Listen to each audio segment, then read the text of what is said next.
Салям алейкум, Сабалар Хайер. Утро на телеканале АТР продолжается. В студии для вас работаю я, Наджия Метова и Сейтумер Сейтумеров. И в третьем блоке, находясь здесь, в Киеве, мы попытаемся сделать несколько, на наш взгляд, очень интересных включений. Первое включение у нас будет из города Гамбург, Германия. Второе включение будет из Москвы. И поговорим о самых важных и актуальных проблемах, которые мы наблюдаем на сегодняшний день. И первое включение, как я уже сказал, мы связались с руководителем Международной ассоциации «Мир и права человека» Асланом Арцуевым. Салям алейкум. Аслан ага, вы нас слышите? Доброе утро. Доброе утро. Аслан ага, подскажите, пожалуйста, вот с чем связано ваше пребывание сейчас в Германии? Вы правозащитник, адвокат, а почему вы сейчас там? Я уже не адвокат, меня лишили статуса адвоката буквально несколько месяцев назад. Я уехал из России после того, как началась русско-украинская война. После аннексии Крыма и попыток как-то вразумить людей. И вот именно с русско-украинской войной связан мой отъезд из России. Аслан ага, вот если мы посмотрим на судьбы чеченского и крымско-татарского народа, то можно увидеть много сходства. Например, что чеченский народ, что крымско-татарский народ был захвачен Российской империей. В дальнейшем судьбы какой-то степени повторились, и наши оба народа были депортированы советской властью.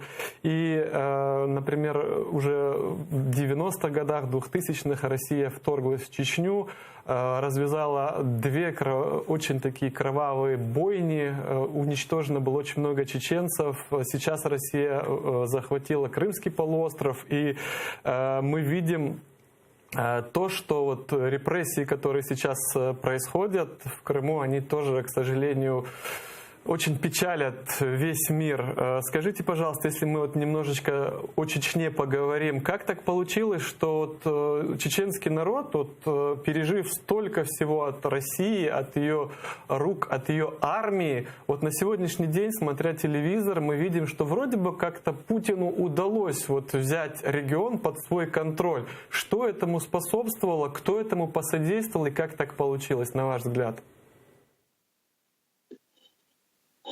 Да, очень такой объемный такой вопрос. Конечно же, в первую очередь этому способствовало 20 лет войны и огромные ресурсы, которые затратила Россия. Чеченский народ потерял в этих двух новых, новейшей истории войнах, в русско-чеченских войнах, до 30% от числа своих граждан. И пережив геноцид, мы, кстати, в прошлом году, 23 февраля, в день депортации 1944 года, 23 февраля подали в Международный уголовный суд в Гааге на военное и политическое руководство России заявление по поводу акта геноцида, акта агрессии, военных преступлений и так далее. Но мы, пережив, потеряв такой большой процент населения, пережив колоссальное давление со стороны России, вот оказались в той ситуации, в которой мы сейчас оказались. И фактически все чеченцы, которые сейчас находятся в Чеченской Республике, находятся на положении заложников. Вам, крымским татарам, это объяснять не надо. Фактически вы сейчас оказались в такой же ситуации, в более мягкой форме, так как на вас обращено внимание всего мира, и вот открытого геноцида, хотя скрытно все это против вас проводится, открытого геноцида против вас, дай Бог, и не будет проводиться, пока не проводится. И вот благодаря тому, что средства массовой информации, спецоперации, спецмероприятия, которые очень хорошо умеет проводить Федеральная служба безопасности, удалось взять под контроль на сегодняшний день Чеченскую Республику. А какую роль вот в этом всем сыграли, скажем, сами чеченцы? Вот мы знаем, что если вот Крымский полуостров был аннексирован первый раз в 1783 году, то, посмотрев на историю, мы видим, что очень сильную роль, к сожалению, сыграли предатели, продажники своего собственного народа. Какую роль вы видите, сыграли люди, и сыграли ли они вообще, вот такие как Кадыров, например, сегодняшний глава Чечни? Да, совершенно верно, Сетомир, вы совершенно правы. Коллаборанты, предатели своего народа в нашем случае и чаще всего и в других войнах и в других таких же подобных ситуациях играют ключевую роль. И оккупант никогда из большой любви к народам, которых он завоевывает, не берет этих людей к себе на службу. Это понятно, да? Разделяя вот этих людей на хороших и плохих, очень хорошо проводить свою имперскую политику. Конечно же, Ахмад Кадыров, старший, который был муфтием, назначен, хотя это назначение тоже проходило, сейчас уже анализируя, через много лет уже анализируя, как все это происходило, смотря архивные видеокадры, ты понимаешь, что это все как-то проводились свои фигуры, протаскивались на самый верх управления нашей страной. И Ахмад Кадыров, вот папа нынешнего гауляйтера, он был муфтием, очень доверенным лицом президента Масхадова. И фактически это был удар такой в спину, нанесенный на самом верху ближайшим окружением президента. И когда он перешел на сторону врага, мы тогда уже открыто поняли, что вот этот человек, оказывается, был кротом, хотя он был не один. И как мы знаем, Путин, Медведев и другие вот эти управляющие Россией люди, они юристы, и у Путина есть такое выражение: под каждый труп должна быть бумажечка. И тогда это уже как бы не криминальный труп. Да? И они всегда пытаются, вот то же самое, что происходило в Крыму, сейчас происходит на Донбассе, снимают опознавательные знаки и так далее. Это делается для чего? Для того, чтобы соблюсти международное право. Всегда можно было, как любой уголовник, преступник, пытаться на суде или там в каких-нибудь юридических тяжбах иметь основания как-то где-то увиливать. Да? И, конечно же, война в Чечне была Западу очень неприятна. Многие нас поддерживали, до сих пор поддерживают. И Путину нужно было показать России, имперской России, нужно было показать, что чеченцы это идет не русско-чеченская война, российско-чеченская война, а такой внутричеченский конфликт, гражданская война. И вот для этого брались вот эти люди, платятся им большие деньги. Вот для этого они используются, для того, чтобы перед Западом показать, что все преступления, которые совершались в России, они уже меркнут. Кадыров делается такой независимой фигурой в глазах общественности, когда, как говорится, если долго называть человека свиньей, да, есть такая русская пословица, он начинает хрюкать.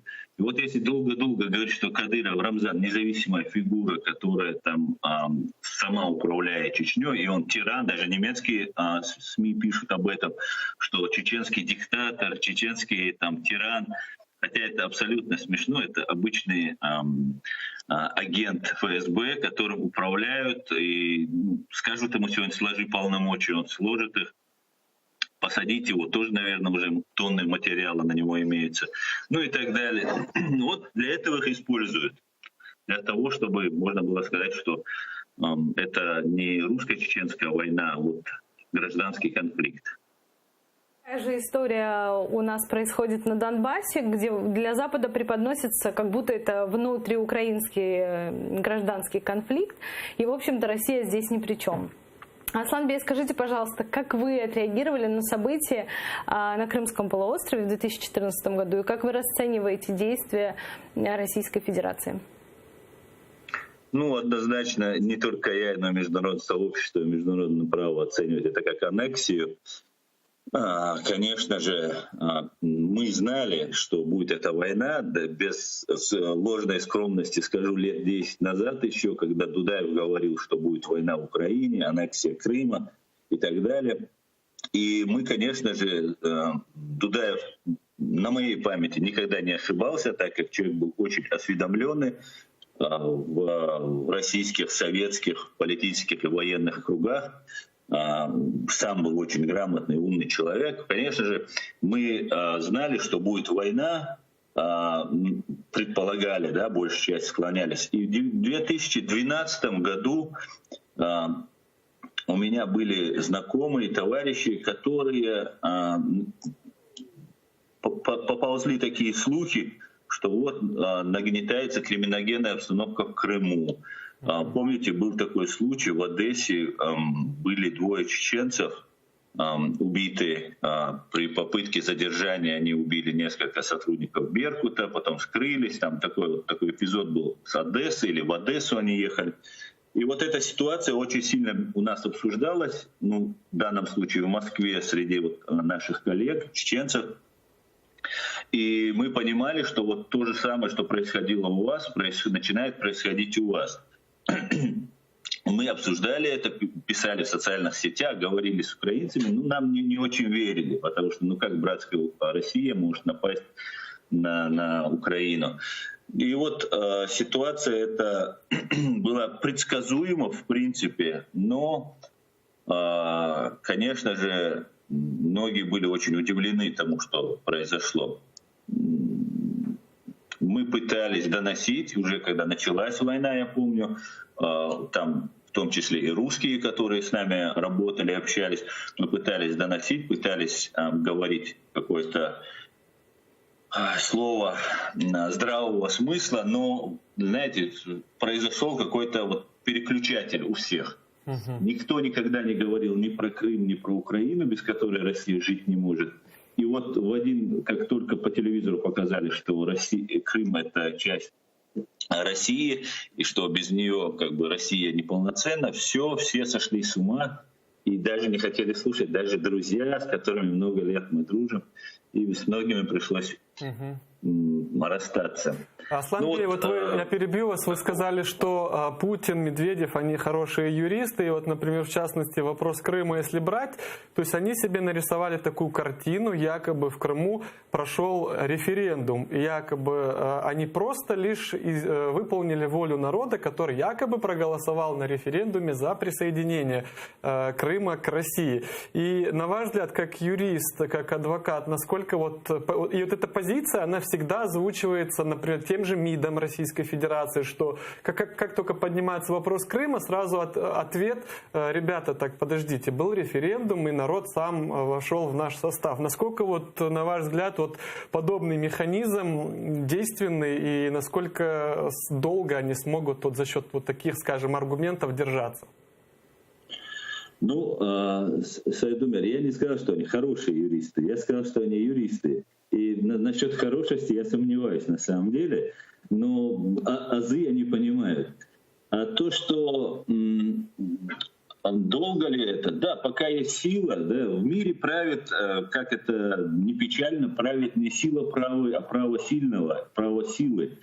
И, конечно же, вот этот референдум, который они проводили, это все проходило у нас. Вот вы вначале сказали, что у нас схожие судьбы. Они, да, на самом деле очень у нас схожие судьбы. И вот даже последний случай, который произошел и с вашим народом, и с нашим, тоже очень показательный и схожий. Тот же референдум, который у вас проводился, конечно же, чистой воды фейк, чистой воды липа. Но то же самое проходило у нас. И продержаться, знаете, здесь на Западе есть и агентура России, и большие деньги, и заинтересованность какая-то, и внутренняя борьба политическая внутри западных стран, на которых Россия пытается играться, пытается где-то как-то извлекать свою выгоду. И им иногда важно никогда знаете, законодатель в любой закон закладывает два понятия: букву закона и дух закона. Так вот, иногда достаточно бывает буквы закона. Даже если это противоречит смыслу, духу закона, достаточно буквы закона. И вот говорят, смотрите, есть референдум, есть бумажечка. И неважно, как проводился, а вы докажите, что этот референдум был незаконным, вы докажите, что это было так. И вот так эти качели начинают втягиваться, и это может продолжаться очень долго, на самом деле. Ну, все зависит от того, насколько принципиально будет руководство Украины, всей Украины, за крымских татар, в принципе, я спокоен. Потому что я вижу, наблюдаю за вами, вы ведете очень последовательную, принципиальную политику. Иногда просто бывает сложно понять руководство Украины, отдельные люди как себя ведут. Но, в принципе, я думаю, что это может продолжаться очень долго. К сожалению. Скажите, на ваш взгляд, зачем Путину Крым? Крым, тут, мне кажется, дело не в Крыме, дело в всей Украине. Россия, да, мы знаем, что Россия очень богатая страна, у нее много полезных ископаемых и так далее, причем на малое количество населения. И вот эти все полезные ископаемые, все вот эти колоссальные средства находятся у маленькой группы людей, которые владеют ими, распоряжаются. Своим людям, своему народу ни Путин, ни его руководство не может дать ни социальных льгот, ни социальных каких-то гарантий будущего, ни пенсий каких-то достойных, ни зарплат. И остается играть только на чувства на имперских чувствах. И вот для того, чтобы сохранить свою власть, и самая главная причина вот этих всех войн, которые ведутся, это манипулирование вот этим имперским сознанием русского народа и отвлекать их от насущих проблем. И дело не в одном Крыме, в Донбассе, в Луганске. Если получилось, они бы уже давно в Киеве были бы. Дело в том, что Крым — это вот часть, тот же Донецк, Луганск, часть Украины, которые не дадут Украине войти в НАТО, не дадут там развиваться, можно всегда манипулировать. Ну и в конце концов, конечно же, прийти к тому, чтобы захватить всю Украину. Поэтому, я думаю, делать только в Крыме. Аслан Вей, скажите, пожалуйста, вот вопрос от нашего телезрителя. Какой путь освобождения вы видите Крыма? То есть как этот процесс может решиться? Ну, сейчас, знаете, как в нашем полку, как говорится, прибыло, и украинцы вместе с грузинами присоединились к нашему вот чеченскому полку. И я считаю, и мы давно это считаем, только полная реорганизация России и распуск, освобождение народов из тюрьмы народов, из России, только развал Российской Федерации наподобие развала Советского Союза. Я вижу только в этом выход из ситуации. По-другому очень сложно Крым представить. Россия не отдаст, пока полностью не самоуничтожится. Полностью, знаете, российская история всю свою жизнь, есть такая чеченская пословица, если сейчас дословно перевести, и не оживает, не уходит на солнце и не умирает. Да? Вот в таком состоянии находится Россия и российский народ. Поэтому они в таком состоянии уже привыкшие находиться и могут очень долго находиться. По крайней мере, на нашу жизнь может этого просто не хватить. Этого. Поэтому то, что вот русским будет тяжело, и они поднимутся, ну, есть, конечно, смельчаки есть, думающие есть, достойные люди есть, но по большей части масса, она не поднимется. И если не помогать им в этом, да, не помогать освободиться, надо закончить вот этот вопрос с имперством России, который уже, в принципе, после развала Советского Союза, русский уже вот этот имперский дух, он засыпал. И вот Путин нашел зная, что с него потребуют зарплаты и пенсии, нашел, что им дать, потому что зарплаты и пенсии ему нужны на дачу, на виллу, там, на его счета. Поэтому пришлось ему вот достать заново, вытащить из них этот имперский дух. Аслан, не кажется ли вам, что мы переоцениваем роль Запада в нашей судьбе, в судьбе Украины и вот этого конфликта? Ну, в какой-то степени, конечно, Запад сильно рассчитывать не стоит. Мы убедились на своей шкуре. Президента Масхадова избирали 47 наблюдателей со всего мира. Нас признали выборы самыми честными на постсоветском пространстве. И так далее, и так далее, и так далее. Этих примеров у нас очень много. Сейчас об этом просто уже все забыто. И западные некоторые чиновники фактически нас предали. Поэтому можем вам сказать, что, конечно же, не сильно надо надеяться на них, но, конечно же, другого механизма, кроме международного права, у нас на сегодняшний день ни у вас, ни у нас, ни у кого-либо в европейской части ни у кого не существует. И поэтому мы, конечно же, должны всячески привлекать и Запад, и искать своих союзников, своих единомышленников. Поэтому, как говорится, кашу маслом не испортишь. Но абсолютно на них надеяться не надо. То есть, по большому счету, спасение Украины – это дело рук самой Украины? Совершенно верно. Украина вполне мощное, сильное государство. Как знаете, не так страшен черт, как его малюют. Да, против маленькой Ичкерии, конечно же, нам было трудно выстоять, и информационно подготовились, и всячески по-другому. И одному Крыму тоже будет трудно стоять. Но если брать Украину и Россию, то шансы, в принципе, очень даже неплохие, я бы сказал, у Украины. И если жестко занять позицию, а только язык силы они понимают, никаких там разговоров, что вот там с ними можно договориться, что это там можно по-людски, по-братски, это, мне кажется, это дорога в никуда. Так, у Украины есть все шансы с помощью Запада, в первую очередь Соединенных Штатов, можно очень даже хорошенько все восстановить на свои места.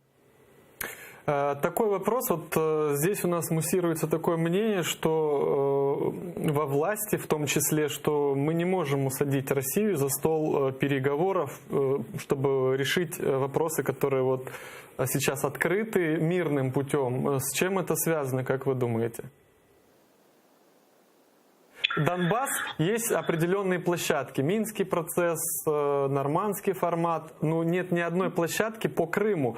А Россия вообще категорически ни с кем не хочет говорить о Крыме.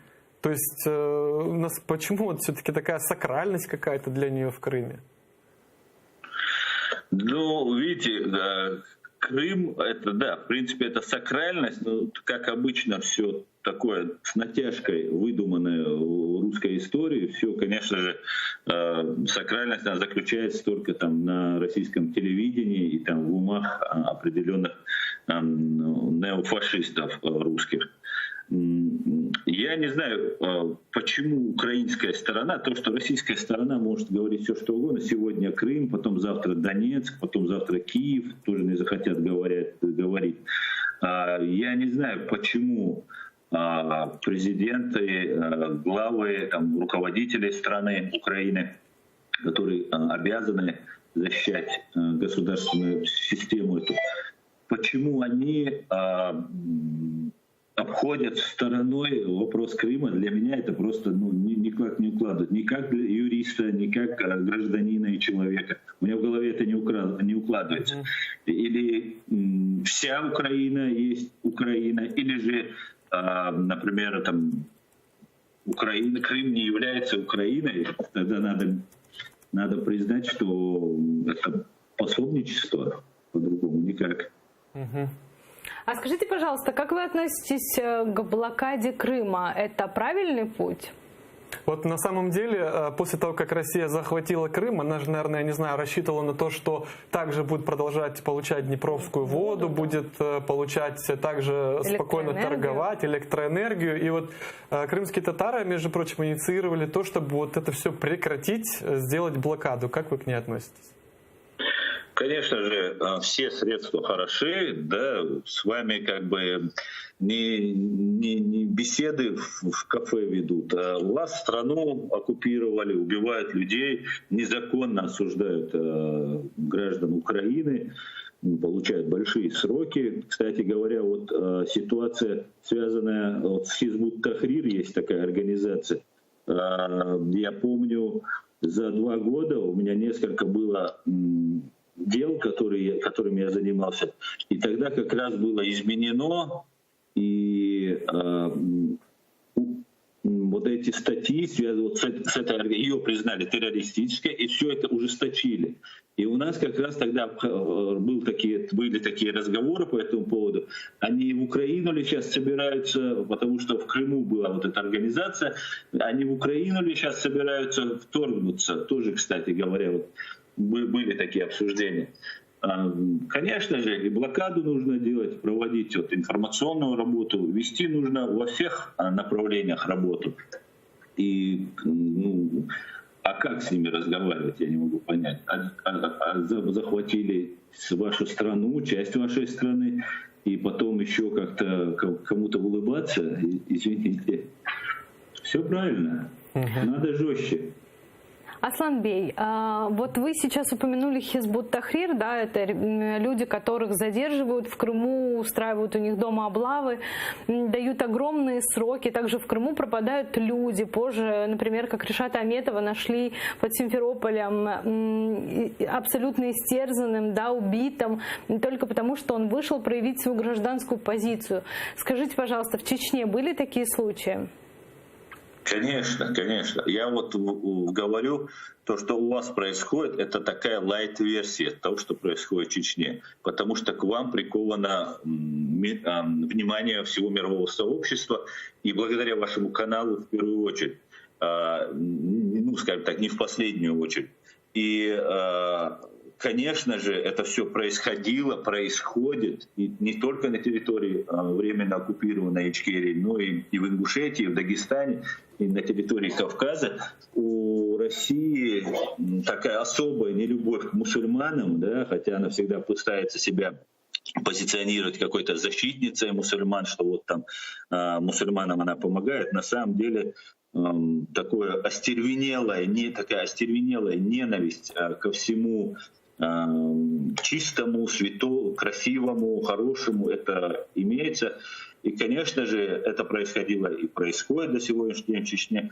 И то, что происходит сейчас в Крыму по отношению к крымским татарам, другим гражданам Украины, конечно, это очень-очень печально. И, конечно, надо все документировать, каждый случай, я уверен, это вы все делаете, ваша сторона. Конечно же, за это надо будет спрашивать всех преступников. Асланбей, вот у великого Джохара Дудаева были такие слова, очень, на мой взгляд, важные.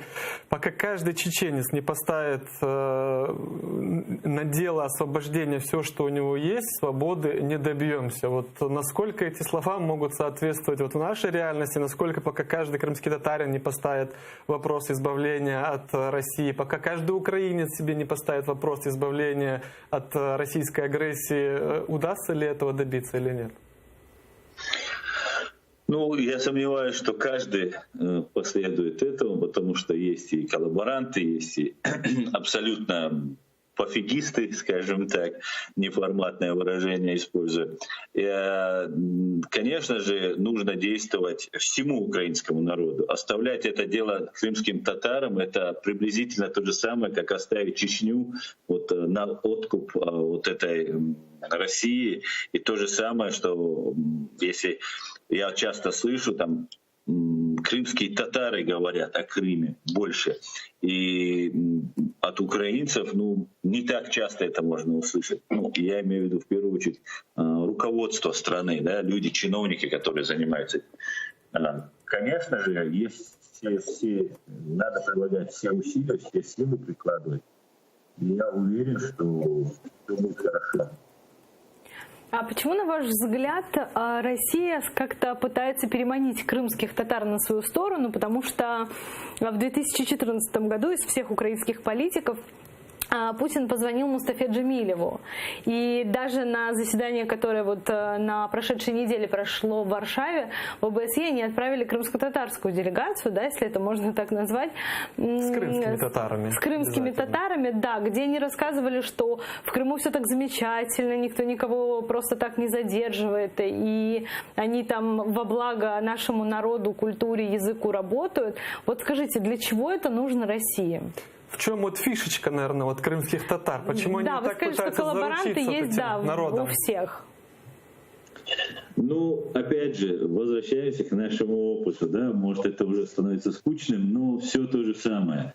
У нас то же самое, да, вы нужны, вот крымские татары нужны для того, что, ну, как вы коренные жители, и за вас везде сейчас в международных больших там институтах говорят, что вот ущемляют крымских татар, ущемляют язык там и так далее и тому подобное. И для того, чтобы вот избавиться от этой ситуации, тогда уважаемый Мустафа Джемилев именно для этого был приглашен к Путину. Я помню его интервью после того, как он вышел от этого так называемого президента России. И, ну, скажем так, было важно, чтобы вот Мустафа Джемилев поддержал оккупацию, сказал, да, мы с Россией и так далее. И это был бы колоссальный удар не только по Крыму, крымским татарам, это был бы удар по всей Украине. Да? И, конечно же, нужно показать всему миру, потому что вот эти юридические моменты, которыми можно давить во всех, они же представлены во всех международных институтах России, да, она успела просочиться после распада Советского Союза во все международные институты. И вот то, что как когда-то сделали с Украиной, когда сказали, что вы братья, тоже у вас там и президент был уже от них, и глава СБУ был от них и так далее. И то же самое сейчас происходит в Европе и в мире в том числе. И когда вы говорите о своем вопросе, то, конечно же, везде, вот в этих международных институтах у них возникают проблемы. Да? Не решен вопрос с Крымом, не решен вопрос там, с Донбассом. И тут, когда Мустафа Джемилев или вы, Сейтумер, или еще кто-нибудь говорят, ну вот мы за Россию, мы там, слава великой России, ну а что тогда? Ну крымские татары сами хотят тогда. Тогда вопросов нет. Закрываем вопрос с аннексией Крыма. И тогда уже... Вот для этого это делается. То же самое делалось у нас. Не из-за большой любви Кадырова сделали главой республики. Уверяю вас. У них на генетическом уровне, вот у этих военных и ФСБшников, ненависть ко всему свободному и, вот, например, в данном случае к чеченцам. И вот сделали главой республики за всю историю русско-чеченских взаимоотношений. Гауляйтером поставили не какого-нибудь русского генерала-губернатора, а чеченоговорящего. И вот такого плана не из-за любви, еще раз, не из-за любви к чеченцам, а из-за того, что так надо. Россия осознает, что ключ от Крыма, по сути, в руках крымских татар. И пытается вот всячески даже найти тех коллаборантов, найти тех, кто готов за какие-то мирские блага продать честь, достоинство, интересы своего народа. Но вот здесь возникает интересный вопрос.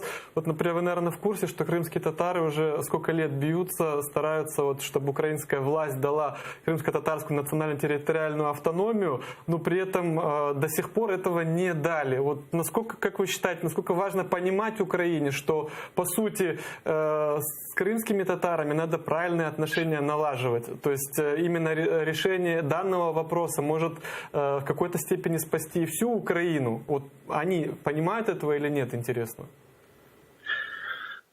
Ну, я не знаю, насколько они понимают это или нет, руководство вашей страны или там чиновники разного уровня.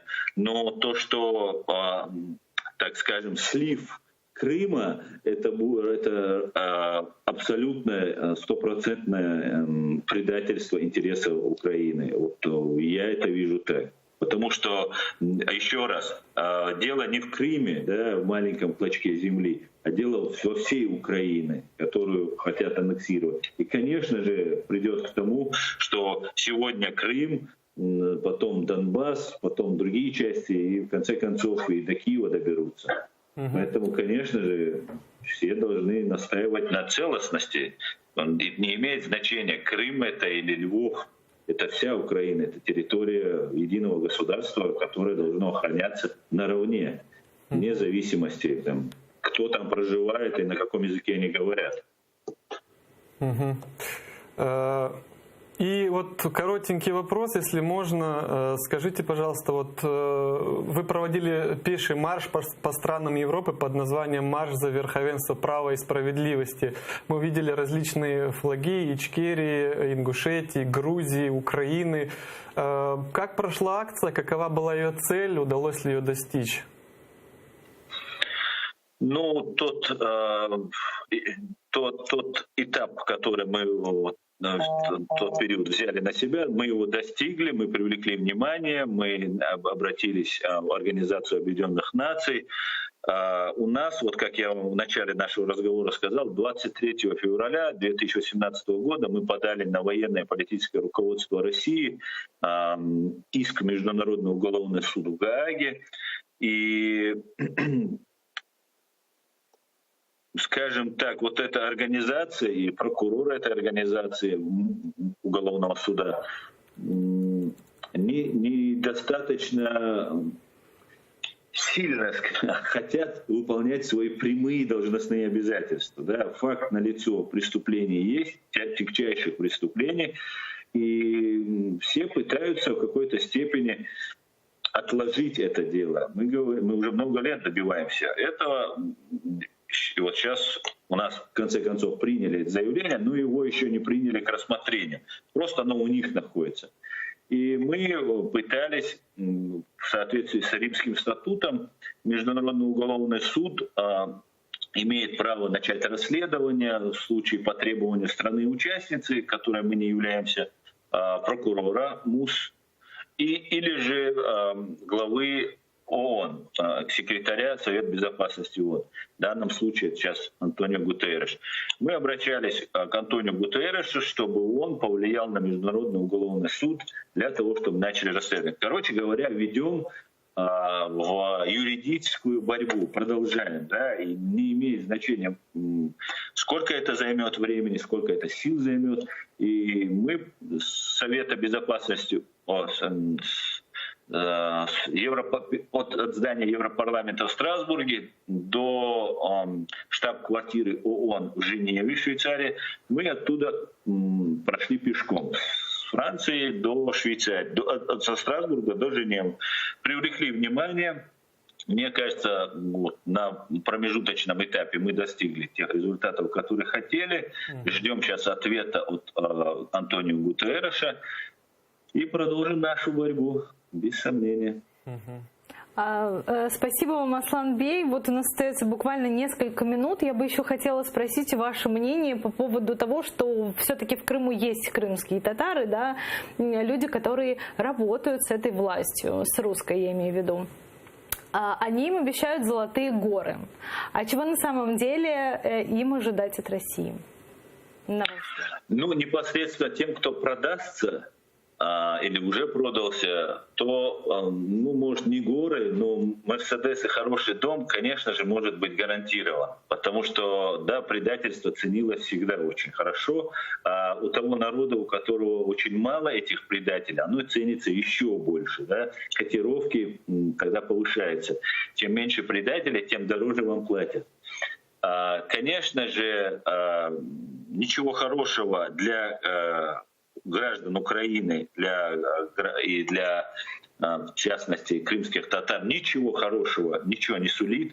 Россия пришла не для того, чтобы помогать крымским татарам, там где-то им помогать строить мечети, школы и так далее, хотя и мечети, и школы будут строиться, но все это будет делаться и имитационно, как это сейчас происходит в Чечне. Там застроена вся республика мечетями и спортзалами, и больше ничего как бы для развития республики нет. И надо не забывать, что есть такое очень важное такое понятие, как международное право, которое Россия не уважает. У нас буквально 30 секунд осталось, Асланбей, если можно лаконично. И внутренние законы Украины. И в перейти на сторону оккупантов — это коллаборационизм, измена Родине, сотрудничество с оккупантами. Поэтому советую так не делать. Чох сау сасланаға. Дорогие телезрители, напомню, с нами на прямой связи из Гамбурга был руководитель Международной ассоциации «Мир и права человека» Аслан Арцуев. Наш эфир подошел к концу. На сегодня мы с вами прощаемся. А уже завтра мы продолжим говорить на важные темы, которые происходят, и события, которые происходят в Крыму, в Украине и во всем мире. В этой студии для вас работала Яна Джияметова и Сейтумер Сейтумеров. Желаю вам хорошего дня, и пусть этот день принесет только лишь хорошие новости и дарует вам прекрасное настроение. Оставайтесь с АТР.